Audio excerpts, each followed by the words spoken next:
Hi. So I'm sure a lot of you are enjoying the summertime right now, and you're probably having yourself a nice Coke.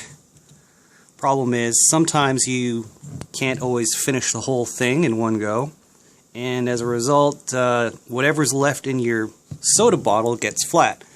Now the problem with this, and I've seen this, is that a lot of people suggest to squeeze the bottle, right, to try to decrease the amount of space that's left for the Coke to expand. But the problem is, because it's a plastic bottle, the CO2 that escapes from the liquid will just re-expand the bottle. So that's a problem.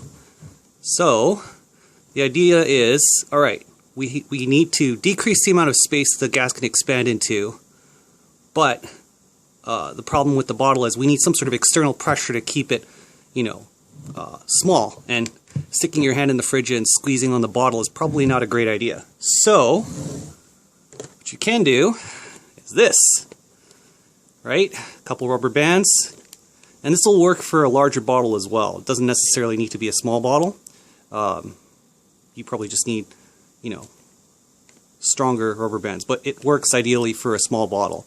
So yeah, you just stick two things on here, keep the bottle closed or squeezed, and yeah, you'll be able to provide that external pressure, keep the bottle size small to prevent the CO2 from escaping the liquid, and essentially not have to drill a hole or whatever it is those other YouTube guides have on there. So, hope this helps, and I'll see you guys later.